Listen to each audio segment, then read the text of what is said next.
Olá, meus irmãos, que a graça e a paz do Senhor Jesus esteja com você. Estamos aqui de volta para iniciarmos mais um trimestre das lições Conectar Mais Jovens da editora Betel. Desta feita, estamos estudando aqui o quarto trimestre de 2022, que traz por tema Monarquia em Israel, os altos e baixos da liderança de um povo. E a lição de hoje é a lição de número 1, que tem por título Entendendo o contexto da monarquia. Então, você que tem aí a sua Bíblia, você já pode estar fazendo aí a leitura de referência que está registrada em Deuteronômio, capítulo 17, do verso 14 a 20. O versículo do dia diz: E disseram-lhe, eis que já estás velhos, e teus filhos não andam pelos teus caminhos. Constitui-nos, pois, agora um rei sobre nós, para que ele nos julgue, como o tem em todas as nações. 1 Samuel, capítulo 8, e verso 5. A verdade aplicada diz ainda: a instauração da monarquia em Israel fora dita pelo próprio Deus, quando o povo ainda estava no deserto. Meus queridos irmãos, nós temos aqui três objetivos a cumprir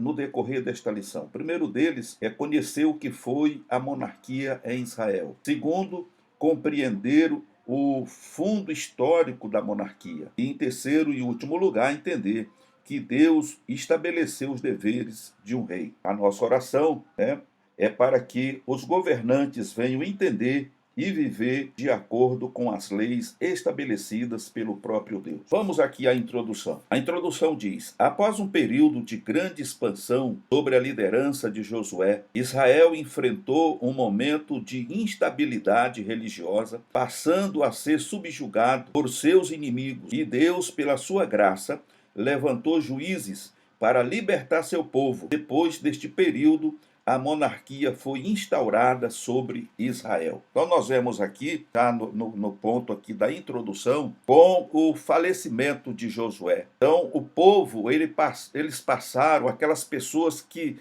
não as que saíram do Egito, mas as que nasceram durante os 40 anos no deserto e durante esse período de Josué, elas passaram a servir outros deuses. Elas começaram a se perverter, né? O pecado, a idolatria, o modus vivendi das nações que estavam em volta. Então, por esta razão, o Senhor começa a levantar juízes para poder julgar e, ao mesmo tempo, ensinar o povo para que não se apartasse de todo da presença do Senhor. Então, nós temos aqui um ponto-chave que diz: mesmo escolhendo a monarquia, Deus não desamparou seu povo, porém, a nação passou a conviver com enésimos reis rebeldes, levando a nação ao caos espiritual. No tópico de número 1, ponto 1, nós vemos aqui o conceito, ou conceituando a monarquia. E aqui o comentarista começa dizendo: podemos dizer que a monarquia consiste em um sistema de governo em que o monarca, ou rei, é constituído o líder da nação. Vale salientar que antes do período dos juízes vigorava em Israel o regime teocrático. Então, desde a saída do povo de Israel do Egito, então prevalecia o governo de Deus, primeiro pela liderança de Moisés, segundo pela liderança de Josué, depois vem os juízes e, por fim, Eli, e, por último, Samuel. E nós vamos ver no decorrer desta lição o que aconteceu tanto na liderança de Eli como na liderança de Samuel e os motivos e os porquês do povo ter pedido um rei, como tinha as outras nações. Então, no ponto de número 1, Deus já havia falado sobre a monarquia. Então, Deus já havia falado a Moisés sobre um rei. Em sua onisciência, já vislumbrava que chegaria um momento em que os anciãos pediriam um rei. O sistema monárquico não estava fora dos planos de Deus. Era apenas necessário que o povo esperasse a hora certa para que lhes fosse revelado o rei, através do qual viria o Messias, conforme registra Deuteronômio, capítulo 17 e versículo 14. O que Israel não entendia era que suas derrotas não estavam atreladas à presença de um rei, mas sim à sua falta de fidelidade com Deus. Em Provérbios, capítulo 11, verso 14, diz que não havendo sábia direção, o povo cai, mas na multidão de conselheiros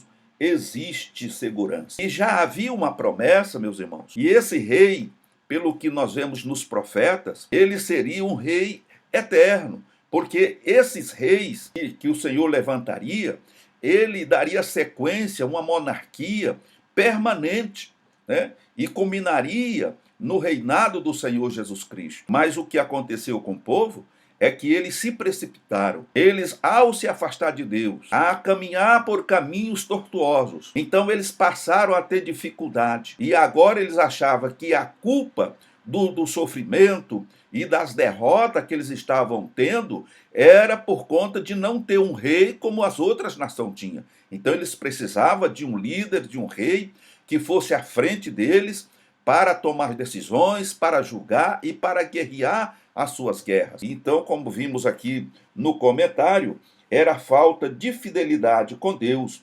Por conta disso, é que eles estavam tendo derrota em cima de derrota, né? E aí conclui dizendo aqui, né, citando aqui Provérbios 11, 14, aonde está dizendo que, não havendo sábia direção, o povo cai, mas na multidão de conselheiros existe segurança. Então, havia sim um profeta que estava ali, que tinha plena comunhão com Deus, né? Apesar dos seus filhos não andarem corretamente na presença de Deus, mas o profeta estava, embora estando velho, né, como eles lançaram em rosto de Samuel, né, estava velho, mas era uma pessoa que tinha comunhão com Deus e teocraticamente eles poderiam ser governados por Deus até a chegada da promessa que Deus tinha feito através aqui de Deuteronômio, capítulo 17, verso 14. No segundo ponto, nós vemos aqui a instituição da monarquia. Foi com o profeta Samuel que aconteceu a implantação da monarquia.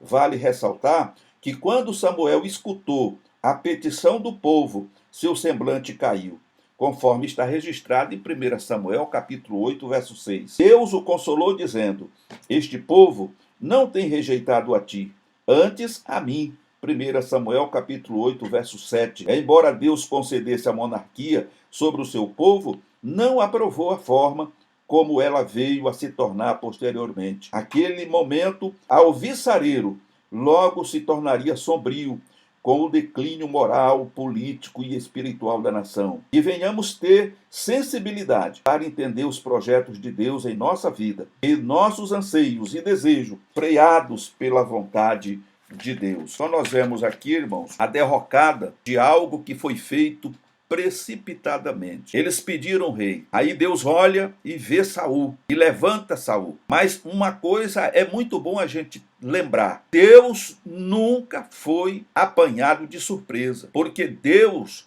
ele conhece o passado, o presente e o futuro. Aliás, essas três coisas, passado, presente e futuro, para Deus é uma coisa só, porque Deus é atemporal, ele não está sujeito ao tempo.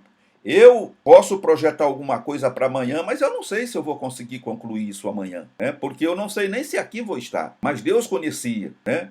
Então, era um criador de jumentos, era um homem. Com o passar dos dias, ele começou a se sentir, né, a última bolachinha do pacote e caiu da graça. Tanto é que ele passou a não obedecer à ordem de Deus. Quando a gente lê a história de Saul, você vai observar que tudo aquilo que Samuel passou para ele ignorou. Deus manda, por intermédio de Samuel, pedir para ele esperar 7 dias. Ele antecipa as coisas e assim, ele nem começou a governar, já foi, né, expulso, vamos dizer assim, já perdeu a coroa, já perdeu o reinado, porque aí o Senhor, naquele momento, já escolhe uma outra pessoa para assumir o lugar dele. Então nós vemos aqui, nesse tópico de número 2 aqui, no ponto de número 2, nós vemos a instituição da monarquia foi feita, mas o resultado final, né, não seria um momento alvissareiro, um momento de muita alegria,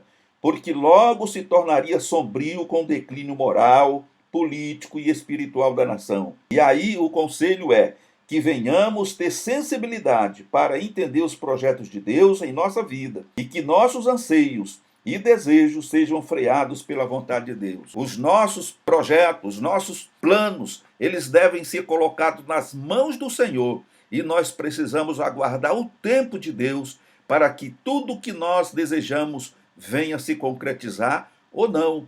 Porque quem conhece, quem sabe o que de fato é bom para nós é o nosso Deus. Muitas vezes eu quero algo que não vai ser bom para mim. Então aquele povo, por falta de sabedoria, de entendimento, levado muitas vezes pela inveja, porque outras nações tinham rei, né, se precipitaram e foram até Samuel pedir um rei. E disseram, você já é velho. Ou seja, você já não está mais servindo porque você já é velho, já está gagá. Os teus filhos não seguem o teu caminho, eles não seguem o caminho de Deus.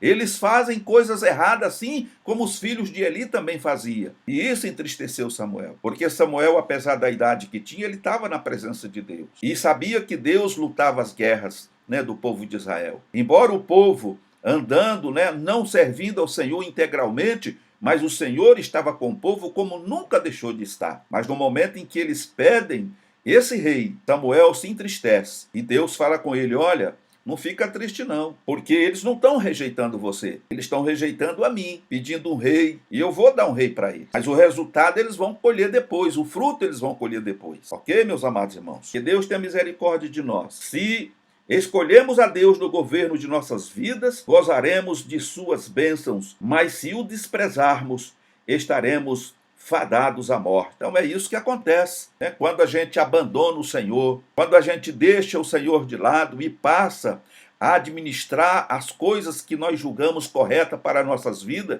sem a colaboração de Deus. E aí o fracasso é total e o resultado é morte. Que Deus tenha misericórdia de nós. No tópico de número 2, nós vemos aqui um período de declínio espiritual, o período de transição entre a judicatura e a monarquia foi marcado por grandes crises na área religiosa, rebeldia contra Deus e o pecado de uma geração que não tinha conhecimento de Deus e nem do que Deus representava na vida da nação. Então nós vemos aqui, irmãos, quando a gente analisa esse ponto, nós chegamos à compreensão que aquele povo que estava ali sob os cuidados, né, até então sob os cuidados de Samuel, eles apenas citavam tudo aquilo que tinha acontecido, como Deus tirou o povo do Egito, como Deus transportou esse povo através do deserto, tudo aquilo que tinha acontecido, eles conheciam de ouvir contar, mas eles não tinham a comunhão com Deus, eles não tinham assim uma proximidade com Deus. Eles começam, como diz aqui o texto, começa a ver esse declínio espiritual, eles começam a se casar com outras, com mulheres estranhas, com de outros povos, trazendo costumes diferentes para o meio do povo de Israel, virou uma miscelânea.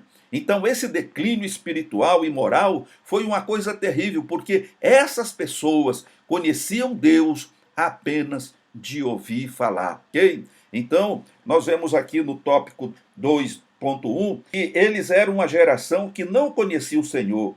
O texto sagrado diz que cada um fazia o que bem parecia aos seus olhos, conforme está registrado em Juízes, capítulo 21, 25. Ou seja, não tinha uma autoridade central.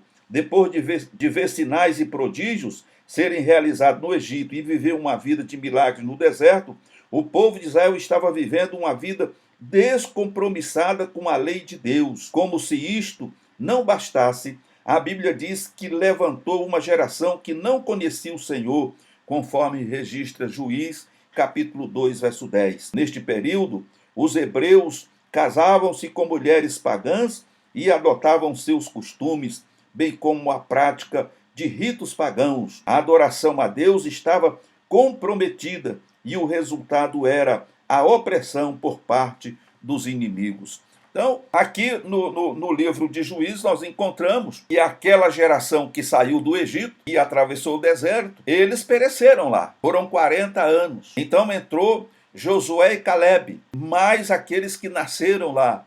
Depois, aqui Juízes diz que veio uma nova geração que não conhecia Deus. E pouco se falava do que tinha acontecido, né?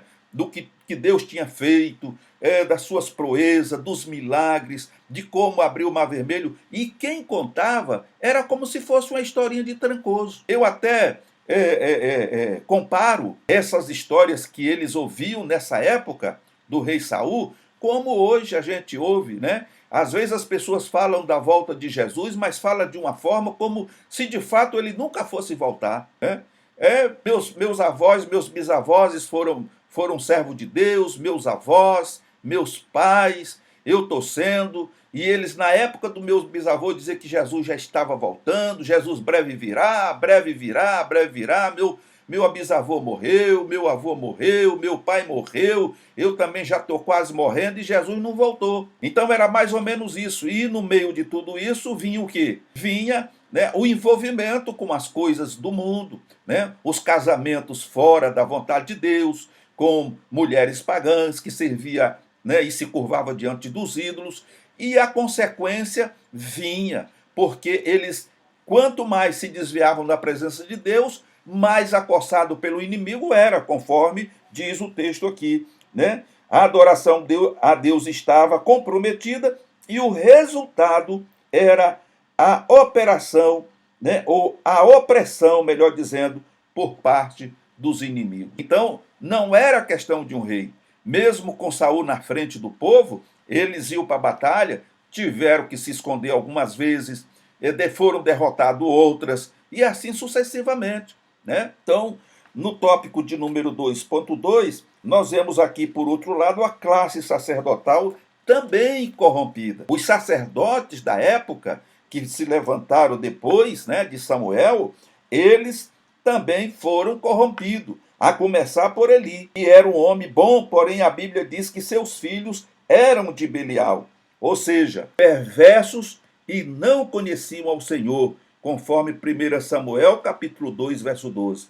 Talvez o erro de Eli fosse descuidar da disciplina moral de seus filhos, tornando-se assim conivente dos atos deles. Ofni e Finéias, além de não obedecer ao cerimonial relativo ao sacrifício, tomando a parte que pertencia a Deus, mantinham relacionamentos ilícitos com as mulheres que serviam na entrada do templo, conforme 1 Samuel 2:22. O texto sagrado diz que os pecados destes homens eram grandes e eles desprezavam a oferta ao Senhor. 1 Samuel 2:17. Vale lembrar que um dos argumentos usados pelos anciãos ao pedir um rei foi justamente a prática dos filhos de Samuel. 1 Samuel capítulo 8, verso de 3 a 5. Então nós vemos aí uma sequência de erros. Eli era um bom profeta, mas ele não soube instruir os filhos. Os filhos faziam o que queriam, né? E brigavam, e ameaçavam, e pegavam o melhor pedaço de carne. Quando a gente lê a história, a gente vai ver que era uma coisa, né, complicada ali. E Eli fazia vista grossa para tudo isso. Quando Eli morre, Ofni e o outro, seu filho, morre também, né? Como vemos aqui, e Finéias morreram, Samuel, depois de um tempo, assume, né, o sacerdócio, se tornou um bom sacerdote, mas os seus filhos também seguem o mesmo caminho dos filhos de Eli, né? E aí, quando os anciãos se reúnem, né, na frente da casa de Samuel para pedir um rei, eles jogam na cara de Samuel que os seus filhos não eram pessoas que temiam a Deus e que seguiam os passos de Samuel. Então eles estavam ali praticando coisas erradas. Então era melhor ter um rei do que ter um profeta que não conseguia administrar nem a própria casa. Então era uma degradação moral e espiritual para o povo naquele momento. Então nós vemos ali, né, que o texto sagrado diz que os pecados destes homens eram grandes e eles desprezavam a oferta ao Senhor. Vale lembrar que um dos argumentos usados pelos anciões ao pedir um rei foi justamente a prática dos filhos de Samuel, segundo a 1 Samuel capítulo 8, verso de 3 a 5. Então, meus amados irmãos, ainda hoje, isso pega muito no calcanhar de Aquiles dos obreiros, da igreja, de um modo geral. A gente não pode ser uma coisa dentro da igreja e outra coisa lá fora. Nós não podemos ter duas identidades. O cristão, ele tem apenas uma identidade. E a nossa família, os nossos filhos, devem ser criados no temor do Senhor e devem ser disciplinados quando eles saem da presença do Senhor. Sim, existe aí uma uma teologia e um dito popular que agora não pode disciplinar o filho, ele escolhe o que ele bem quer, mas isso, biblicamente falando, está errado. Então nós precisamos criar os nossos filhos no temor do Senhor, e não somente criá-los, mas acompanhá-los, né, para ver se eles estão procedendo conforme aquilo que está sendo ensinado. Porque nós somos, né, como uma carta aberta, que todos leem. Veja, Samuel era um servo de Deus, mas por conta dos filhos, levou o povo a pedir um rei, né? Levou a pedir um rei. E Samuel ficou triste, claramente, né? E lógico que ele ficaria triste, porque estavam desprezando ele. Há quantos anos ele estava na frente daquele sacerdócio? Tinha se dedicado de corpo, alma e espírito ao sacerdócio, mas ele esqueceu da sua casa. Quantos pastores hoje estão tendo problema com os seus filhos? Porque muitas vezes, irmãos, nós corrigimos o povo, mas esquecemos de corrigir os nossos filhos, de colocar a nossa casa em ordem, de trazer os nossos filhos em submissão, conforme as Escrituras nos orientam.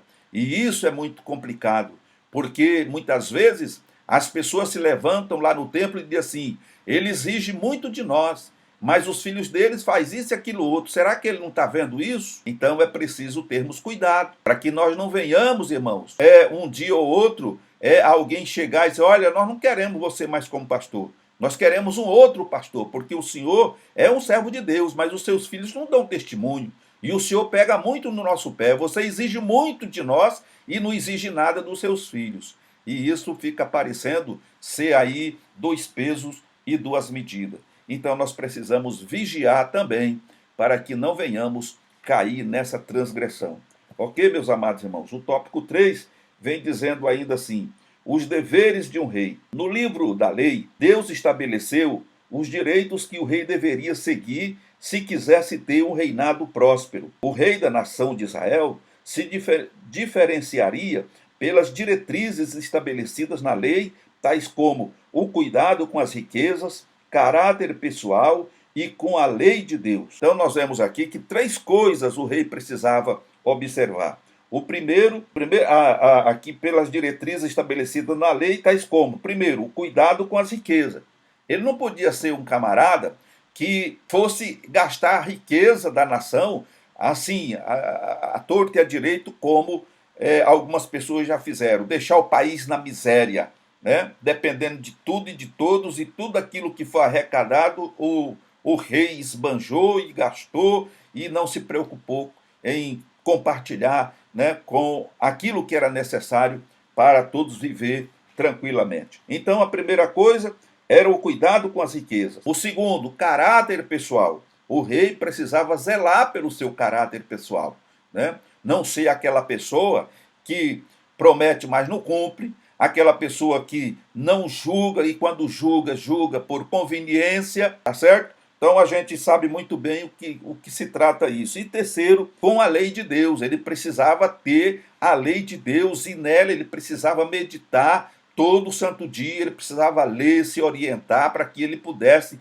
se conduzir dentro da vontade de Deus, para que essas outras 2 coisas, o seu caráter e o cuidado com a riqueza e com a nação, pudesse ser algo, né, que prevalecesse e ele pudesse assim com isso se tornar um bom rei, amado pelo povo, né, e temido pelos inimigos, porque a mão de Deus estaria sobre ele. Então, no tópico 3.1, nós vemos aqui o cuidado com o caráter pessoal. Deus estabeleceu no Pentateuco que o rei não poderia acumular para si riquezas, nem bens materiais e nem mulheres. Deuteronômio, capítulo 17, verso 15 a 17. Essas 3 coisas proibidas por Deus poderiam trazer sérios problemas ao reino.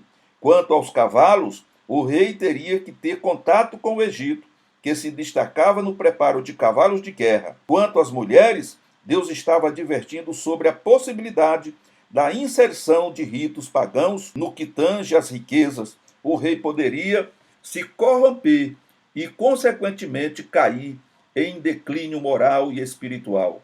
No decorrer da monarquia, veremos que muitos reis fizeram o que era mal aos olhos de Deus, por não observar suas diretrizes. Então nós vemos aqui no livro de Deuteronômio conforme vimos aqui, 17:15, não permitia que o rei tivesse várias mulheres. Primeiro por quê?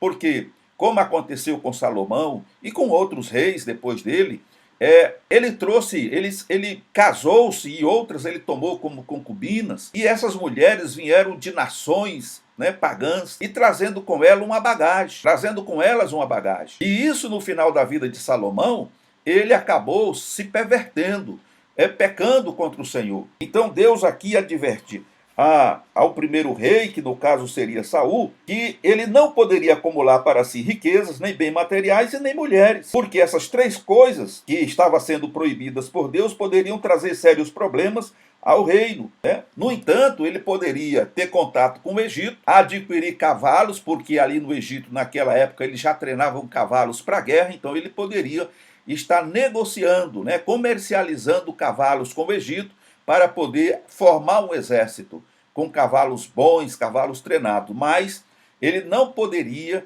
né, se deixar corromper nem pela riqueza e nem pelas mulheres. Então, Deus aqui está dizendo, Deus estava advertindo sobre a possibilidade da inserção de ritos pagãos. Então, se esse rei ele tinha sido levantado por Deus, ele tinha que obedecer às diretrizes de Deus e se conduzir pelo caminho que Deus estava guiando, né? Então ele não podia trazer uma mistura para dentro do reino. Porque nós vemos um dos problemas, irmãos, que trouxe bastante dor de cabeça para Moisés, foi a mistura que saiu do Egito, quando o povo de Israel saiu de lá em busca da terra prometida. Nós vemos que a mistura de raça, aquele povo que saiu junto com o povo de Israel, foi os que mais trouxeram dor de cabeça para Moisés. Da mesma forma, Deus aqui adverte ao rei. Então você não pode pegar mulheres, casar com mulheres de outras nações pagãs, porque você vai comprometer o verdadeiro culto. Vai haver inserção aqui de ritos pagãos no que tange a riquezas. O rei poderá ou poderia se corromper e, consequentemente, cair em declínio moral e espiritual, que foi o que aconteceu com Salomão. Nós vamos ver isso mais para frente. E no tópico de número 3.2, o rei precisava priorizar a lei de Deus. Algo que deve ser pontuado é que o rei deveria ter uma cópia da lei, lê-la todos os dias e assim guardar em seu coração e com isso aprender a temer ao Senhor, conforme está registrado ainda em Deuteronômio capítulo 17, do verso 18 a 19. Este deveria ser o referencial na vida dos reis que estivesse à frente da nação escolhida por Deus. Todas as decisões e atitude do soberano deveria ser pautado na lei do Senhor. Se o rei assim procedesse, teria garantia de longevidade no seu reinado. O sábio Salomão deixou registrado que quando o justo se engrandece,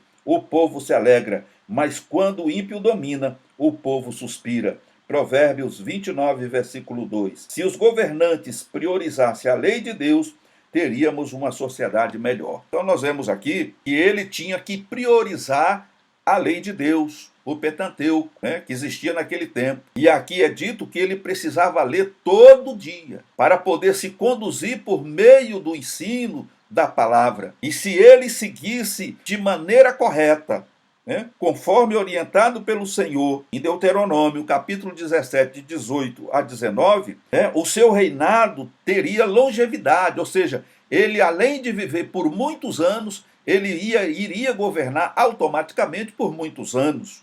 E aí nós vemos aqui o sábio Salomão deixando um registro dizendo que quando o justo se engrandece, o povo se alegra, mas quando o ímpio domina, o povo suspira.